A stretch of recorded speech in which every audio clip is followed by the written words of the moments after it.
നിലമ്പൂരിലെ കോൺഗ്രസ് സ്ഥാനാർത്ഥി ആര്യാടൻ ഷൌക്കത്തിനെതിരെ പി.വി. അൻവർ. കോൺഗ്രസ് നേതൃത്വത്തിനെ വിശ്വസിക്കാൻ കഴിയില്ല എന്ന് തന്റെ വസതിയിൽ വെച്ച് നടന്ന ചർച്ചയിൽ ആര്യാടൻ ഷൌക്കത്ത് പറഞ്ഞു. 2026 തിരഞ്ഞെടുപ്പിൽ മത്സരിക്കാൻ UDF നേതൃത്വവുമായി കരാറുണ്ടാക്കാമെന്നും ഷൌക്കത്ത് പറഞ്ഞിരുന്നു. അപ്പോഴാണ് നേതൃത്വത്തിനെ വിശ്വസിക്കാൻ കഴിയില്ലെന്ന് ഷൌക്കത്ത് പറഞ്ഞതെന്നും അൻവർ വ്യക്തമാക്കി. ഞാൻ ഷൌക്കത്തിനോട് പറഞ്ഞു, ഷൌക്കത്ത് നീ ജയിക്കൂല, നീ ഒന്ന് വെയിറ്റ് ചെയ്യും. അതങ്ങനെ തന്നെ പറഞ്ഞത്. നീ കേട്ടോ ഞാൻ എന്താ പറഞ്ഞത്? ഞാനിതൊക്കെ അള്ളാഹുവിന്റെ സാക്ഷിയൊക്കെ പറയുന്നത്.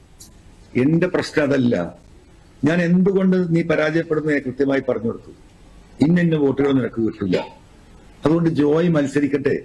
2008-9 മാസമുള്ള ഷൗക്കത്ത്, 26 നീ മത്സരിച്ചോ, നമുക്കൊരു കരാറുണ്ടാക്കാം. ഞാനില്ല, ഞാൻ എവിടെയെങ്കിലും പോയിക്കോളാം. ഈ കോൺഗ്രസ് ലീഡർഷിപ്പായിട്ട് ഞാൻ സംസാരിക്കാം. അപ്പൊ എന്താ പറഞ്ഞാൽ ഞങ്ങള് കോൺഗ്രസ് നേതൃത്വം വിശ്വസിക്കാൻ പറ്റില്ല അങ്ങനെ തന്നെ പറഞ്ഞു. അപ്പൊ ആക്ഷനില്ല. അപ്പൊ ഞാൻ പറഞ്ഞു വേണ്ട, ഇവിടെ പാണക്കാട് തങ്ങളെയും UDF സകല നേതാക്കളെയും വിളിച്ചോ,